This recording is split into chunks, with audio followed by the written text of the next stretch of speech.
नमस्कार, आप सुन रहे हैं ये पुस्तक बक ब्लू पर। अध्याय 11। आज धर्मदेव बड़ा ही उद्विग्न था। उसे आश्रम में घटित घटनाओं ने आश्रम के विषय में पुनर्विचार करने के लिए बाध्य कर दिया। उसने अपने मस्तिष्क में आश्रम के प्रति जो धारणाएं बनाई थी वे खंड खंड करके गिरने लगी। आश्रम के प्रति जो जनता का विरोध था वो स्पष्ट रूप से सत्य बनकर उसके सामने आ गया था। सत्य के विषय में जो उसका दुराग्रह था, अर्थात अंधश्रद्धा एवं अंधविश्वास के कारण जो वो सत्य को झुठलाता रहा, आज वो स्वयं ही तिरोहित हो चला था। गुरुदेव एवं आश्रम का वास्तविक परंतु शुद्ध रूप आज उसके समक्ष स्पष्ट हो गया था।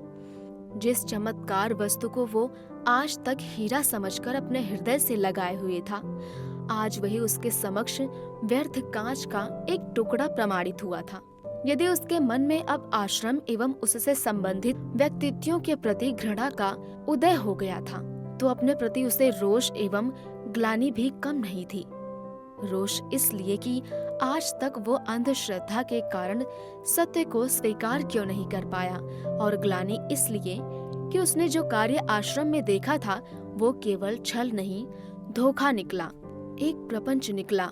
उसने गुरु को पहचानने में त्रुटि कैसे और क्यों कर दी, ये उसकी समझ के बाहर की बात थी। उसने सोचा, बीती ताही बिसार दे, आगे की सुधि ले। अतीत की गहराइयों में जाने से कार्य की सिद्धि संभव नहीं थी। उसका भावी जीवन संकट में पड़ गया था। विपत्तियों के बादल उसके सिर पर मंडरा रहे थे और उसके नेत्रों के सामने उसकी अपनी मृत्यु तांडव कर रही थी। धर्मदेव चलता चला जा रहा था कि उसे एक ऐसा आभास हुआ जैसे कोई उसके मार्ग को अवरुद्ध करके खड़ा हो। उसने सिर उठाकर सामने देखा। उसका वही मित्र मुस्कुराता हुआ उसके समक्ष खड़ा था। वो बोला, कहो धर्मदेव, कुछ पड़ा पल्ले? एक गहरी श्वास लेते हुए धर्मदेव बोला, पड़ गया पल्ले, और केवल कुछ नहीं बल्कि बहुत कुछ पड़ा है, और पल्ले भी वो पड़ा है जो आज तक नहीं पड़ा था। उसने धर्मदेव के समक्ष उस दिन का समाचार पत्र रख दिया। एक समाचार विशेष की ओर संकेत करते बोला, लो इसे पढ़ो। धर्मदेव ने बड़े ही ध्यान से उस समाचार को पढ़ा। समाचार पढ़ने के पश्चात धर्मदेव के नेत्र फटे के फटे रह गए। कभी वो समाचार को देखता तो कभी अपने मित्र की ओर। थोड़ी देर पश्चात वो बड़बड़ाया, हे भगवान, इतना घृणित कार्य इन लोगों के द्वारा! विश्वास करने को जी नहीं चाहता, लेकिन वास्तविकता से मुंह भी तो नहीं मोड़ा जा सकता। एक बार वास्तविकता से मुंह मोड़ने का परिणाम तो सामने आ ही चुका है। अब सत्य को क्या पुनः झुठलाया जा सकता है? धर्मदेव को अपने शरीर में सिहरन सी अनुभव हुई। नहीं, ऐसा नहीं होगा। उस समाचार के अनुसार गुरुदेव के आश्रम में 2 संत युवकों की निर्मम हत्या कर दी गई थी। घटनास्थल से 2 व्यक्तियों को पुलिस ने अपने नियंत्रण में ले लिया था। शेष निकल भागने में सफल हुए थे। नियंत्रण में लिए गए व्यक्तियों से पूछताछ के बीच ज्ञात हुआ कि हत्यारे एवं जिस व्यक्ति की हत्या की गई थी वे सभी महानगर के सुप्रसिद्ध सत्संग केंद्र से संबंधित थे। हत्या किन कारणों से प्रेरित होकर की गई थी? हत्या के पीछे क्या उद्देश्य था? इसके विषय में पुलिस अभियुक्तों से पूछताछ कर रही थी और शेष भगोड़े हत्यारों को पकड़ने के लिए पुलिस उनके पीछे पड़ी हुई थी। समाचार को पढ़कर धर्मदेव को एक बार ऐसा लगा जैसे वो आश्रम से निकलकर बाहर आया है। तभी उसके सामने एक युवक साधु आया है और वो धर्मदेव को एक और घोर एकांत में लिवा ले गया है। इस एकांत में उसके कुछ अन्य साथी भी उपस्थित हैं। उनमें से एक ने धर्मदेव से कहा, धर्मदेव, तुम्हें गुरुजी पर आस्था नहीं रही है, तुम्हें हमारे पंथ पर विश्वास नहीं है। तुम गुरुजी में दोष ढूंढने का प्रयत्न कर रहे हो। केवल दोष ढूंढने का ही नहीं बल्कि सप्रमाण सिद्ध करने का भी प्रयत्न चल रहा है। हमारे पंथ की 1-2 गुप्त बातें तुम पर खुल चुकी हैं। ये रहस्य सदैव रहस्य ही रहे। गुप्त बातें किसी पर प्रकट ना हो। अतः गुरुदेव का ये आदेश है कि मार्ग से हटाने के लिए तुम्हें इस संसार से विदा कर दिया जाए। ये कहते ही वे सारे के सारे उस पर टूट पड़े और पलक झपकते ही उसकी हत्या कर दी गई। हत्या करके हत्यारे भाग गए और वो वहीं पड़ा रह गया है। धर्मदेव बड़े ही जोर से चिल्ला रहा है, मार दिया, मार दिया, बचाओ। धर्मदेव के मित्र ने उसका कंधा पकड़कर उसे जोर से झकझोरा। धर्मदेव, क्या बात है? चैतन्य हो जाओ, क्यों चिल्ला रहे हो? धर्मदेव ने मित्र के हाथ पर हाथ रखा और उसे बड़े ही ध्यान से देखा, फिर सहसा अपनी ओर देखा। उसके मस्तक पर स्वेद कण चमक रहे थे और श्वास क्रिया अस्त व्यस्त हो गई थी। उसका सारा शरीर एक पीपल के पत्ते की भांति कांप रहा था। उसके मुख पर घबराहट के चिन्ह विशेष रूप से दृष्टिगोचर हो रहे थे। ऐसा आभास होता था जैसे किसी अज्ञात भय और आशंका से जकड़ गया हो।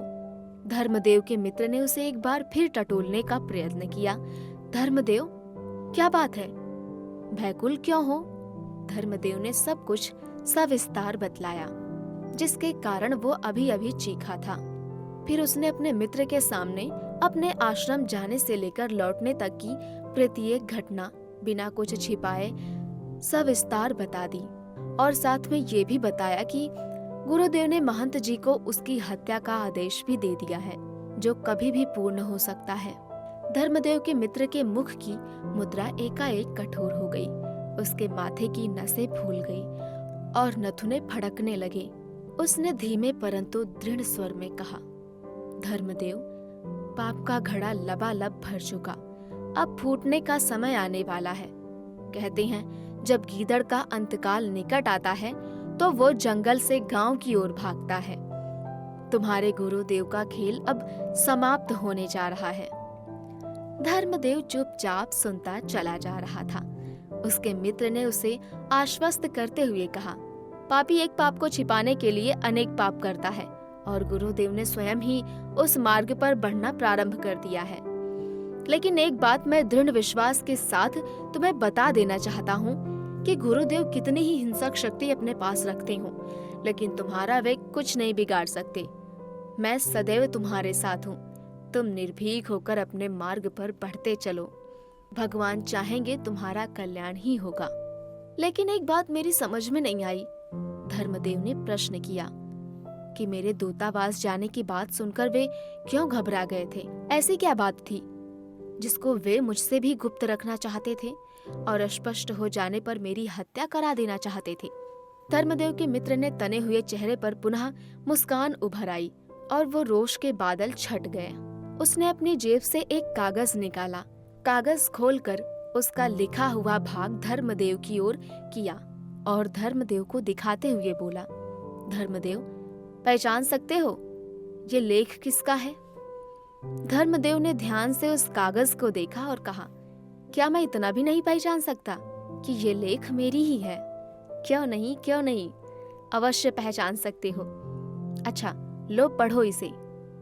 उसने कागज धर्मदेव को देते हुए कहा, इससे तुम्हें पता लग जाएगा कि क्या कारण है जो गुरुदेव तुम्हारे पीछे हाथ धोकर पड़ गए हैं। अभी जब तक उन्हें ये प्रमाण नहीं मिल जाता कि धर्मदेव छानबीन में रुचि ले रहा है, तब तक तो वे कुछ नहीं करते और जिस दिन उनका संदेह प्रमाणित रूप से सत्य निकल आया, उसी दिन तुम्हारी छुट्टी करने का प्रयत्न किया जाएगा।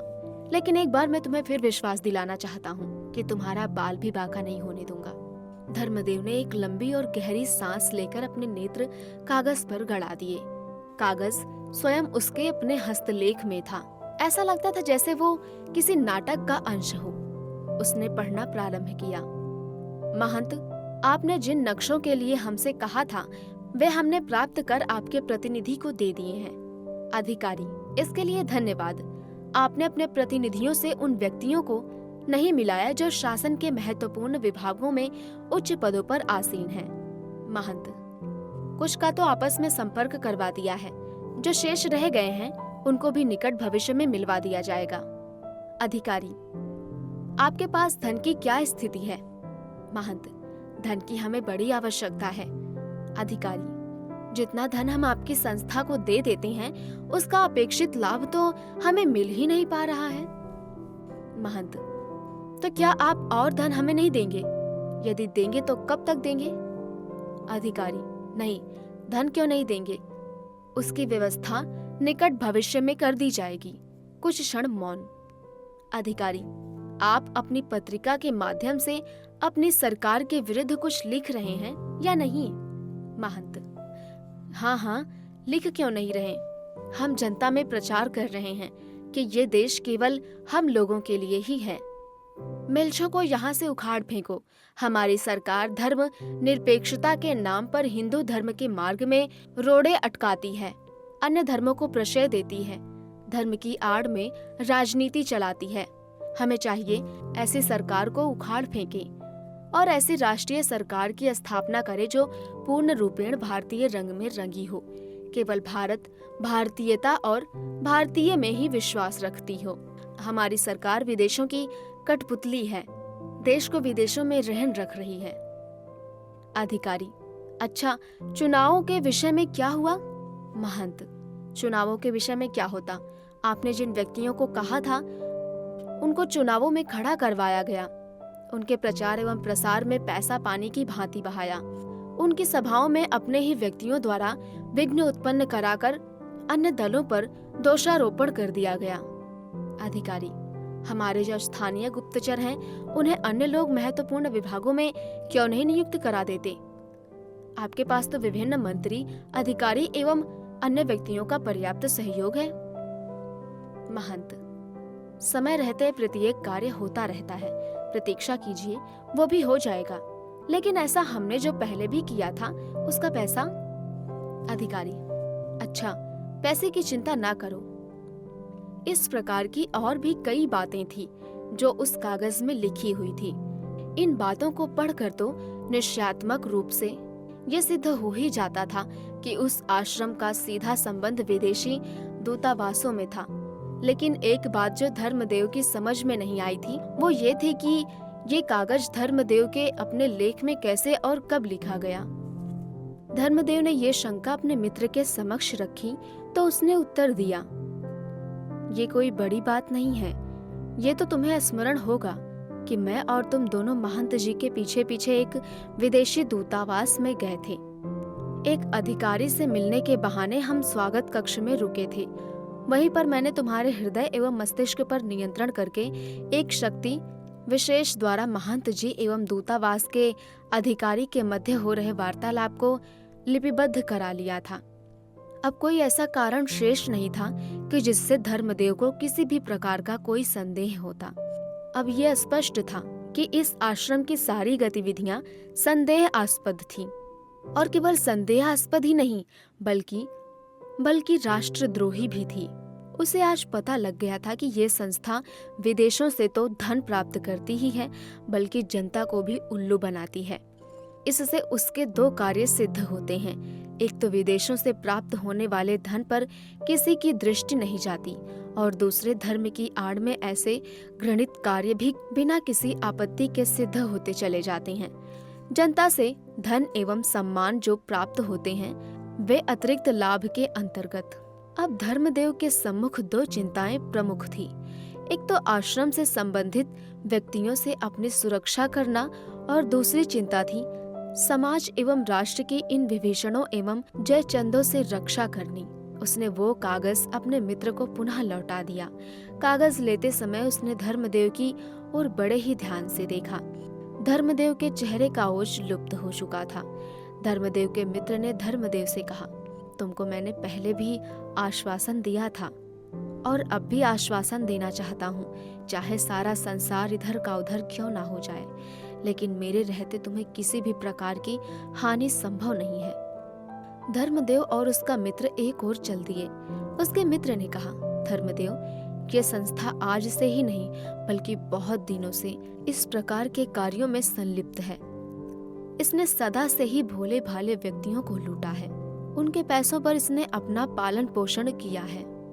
इस संस्था में अधिकांश अल्प शिक्षित एवं अशिक्षित व्यक्ति ही हैं। उनको ये नाना प्रकार के अत्याधुनिक शब्दों से लुभाते रहे थे। जो 2, 4, 10, 5 प्रबुद्ध व्यक्ति होते हैं वे अपने दैनिक कार्यों में इतने व्यस्त होते हैं कि इनकी बताई हुई क्रियाओं से वे केवल सैद्धांतिक रूप से ही परिचित होते हैं। व्यवहारात्मक दृष्टि से उनका ज्ञान शून्य होता है। क्योंकि उनके पास इतना समय नहीं होता कि वे प्रत्यक्ष करके देख सकें, और यदि समय होता भी है तो इस ज्ञान को वे केवल बुद्धि का विलासी मानते हैं, जिससे जहाँ किसी आवश्यकता पड़ी वहाँ छोटा सा प्रभावशाली व्याख्यादान दे दिया और अपने आध्यात्मिक ज्ञान की धाक जमा ली। कुछ समय के पश्चात उसने धर्मदेव को विचारों में लीन देखकर पुनः कहा, और जहाँ तक बात है अल्पशिक्षित अथवा अशिक्षित समाज को प्रभावित कर देने की, तो उनके सामने गुरुदेव के अन्य प्रतिनिधि ऐसे अलौकिक चमत्कारीय घटनाएं सुनाते हैं कि वे भक्तगण स्वयं ही उसमें प्रभावित होते चले जाते हैं। ये तो मैं भी पहले कई बार सोच चुका हूँ, लेकिन मेरी चिंता का जो विषय है यह है कि इतने बड़े आडंबर से आज तक किसी ने पर्दा क्यों नहीं उठाया। धर्मदेव ने कुठित स्वर में कहा।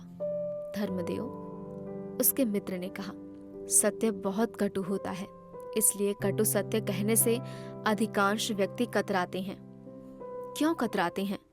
धर्मदेव ने प्रश्न किया। इसलिए कतराते हैं कि वे स्वयं सत्य से कोसों दूर होते हैं। अब यदि एक असत्यवादी के द्वारा बोला गया सत्य सत्य की गरिमा एवं आत्मा की शक्ति से रहित होता है, अतः ऐसा सत्य भी असत्य से अधिक प्रभावशाली नहीं होता। और तीसरा कारण ये है कि सांचे में तो जग नहीं सांचे से तो जग नहीं, झूठे मिले न राम, दुविधा में दोनों गए, माया मिली न राम। और ऐसा व्यक्ति जो स्वयं सत्यवादी हो, मेरा तात्पर्य मनसा वाचा कर्मणा सत्यवादी है, तो क्या उसका सत्य भी प्रभावहीन होगा? धर्मदेव ने स्पष्टीकरण चाहा। नहीं, ऐसा नहीं है। सत्यवादी की आत्मा सदैव ही बलशाली होती है। उसके द्वारा कहा गया प्रत्येक वाक्य पत्थर की लकीर होती है। उसके प्रत्येक छोटा बड़ा सहजता से बिना किसी दुराग्रह के स्वीकार कर लेता है। परंतु कुछ व्यक्ति मिथ्या, दंभ, आडंबर, स्वयं की स्वार्थपूर्ण और सत्य को स्वीकार करने की शक्ति के अभाव के कारण से सत्य को झुठलाते रहकर अपनी महत्ता को अक्षुण्ण बनाए रखना चाहते हैं। इस प्रकार के व्यक्ति भले ही वे किसी भी क्षेत्र से संबंधित क्यों न हो, मानवता एवं समाज के माथे पर कोढ़ का एक घृणित चिन्ह होते हैं। धर्मदेव मौन ही रहा। वो उत्सुकता के साथ साथ उसकी प्रत्येक बात को हृदय गम्य कर रहा था। धर्मदेव के मित्र ने कुछ क्षण मौन रहकर कहा, इस प्रकार के व्यक्ति अपना अस्तित्व बनाए रखने के लिए मानवता की अवहेलना कर ऐसे घृणित एवं निम्न स्तर के कार्य करने पर उतारू हो जाते हैं कि जिसको सुनकर मानवता का मस्तक लज्जा से नत हो जाता है। ये इस प्रकार के सभी व्यक्तियों को अपने मार्ग का रोड़ा समझकर उनको हटाने के लिए निरंतर प्रयत्नशील रहते हैं। मुहम्मद साहब का अंत तक पाखंडी विरोध करते रहे। ईसा मसीह को धर्म भीरुओं ने अपने मार्ग से हटाकर ही चैन की सांस ली। स्वामी दयानंद को इनके विषैले दांतों ने नहीं छोड़ा। उसने सिर झुकाकर एक गहरी सांस ली और फिर धर्मदेव को संबोधित करते हुए प्रश्न किया, क्या तुम कह सकते हो कि अरस्तु और सकारात का विरोध करके इन्होंने घृणित कार्य नहीं किया? उत्तर में धर्मदेव ने नकारात्मक ढंग से सिर हिलाकर और कहा, नहीं, क्या इन महापुरुषों की विचारधाराओं को ये लोग समाप्त कर सकें? क्या इनकी विचारधाराएं उस गेंद की भांति नहीं जिसके पूरी शक्ति से दबाए जाने पर वो उससे दूनी शक्ति के साथ ऊपर आती है? धर्मदेव ने कहा। तो इसलिए धर्मदेव, सत्य के पथ से प्रबलतम विरोध के उपरांत भी विचलित ना होना। यदि गुरुदेव ने तुम्हारे पीछे गुंडों को लगा दिया है तो उसकी चिंता ना करो। वे भी तुम्हारा तब तक कुछ नहीं बिगाड़ सकते जब तक उसकी ओर से आदेश नहीं होता, और यदि ऐसा हो भी गया तो तुम्हारा जीवन सार्थक होगा, क्योंकि मानवता की रक्षार्थ बलिदान होना भी कम सार्थक नहीं है। गीता में भी तो श्री कृष्ण ने अर्जुन से कहा था कि हे पार्थ, निर्भीक होकर युद्ध कर। यदि युद्ध स्थल में तेरी मृत्यु होती है तो तू स्वर्ग का अधिकारी है, और युद्ध में विजयी होता है तो सुख पूर्वक राज्य का भोग करना। तेरा दोनों स्थितियों में हित समाहित है, इसलिए उठ और आगे बढ़। इस प्रकार धर्मदेव, तुम्हारे द्वारा समाज का कल्याण अवश्यंभावी है। इस प्रकार धर्मदेव का उत्साह वर्धन कर उसका मित्र चल दिया।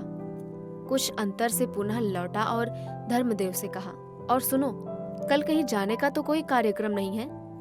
नहीं, धर्मदेव ने कहा। फिर ठीक है, कल मैं तुम्हें गुरुदेव के विषय में वो सब बताऊंगा जो इस संदर्भ में आवश्यक है और तुम्हें ज्ञात नहीं है।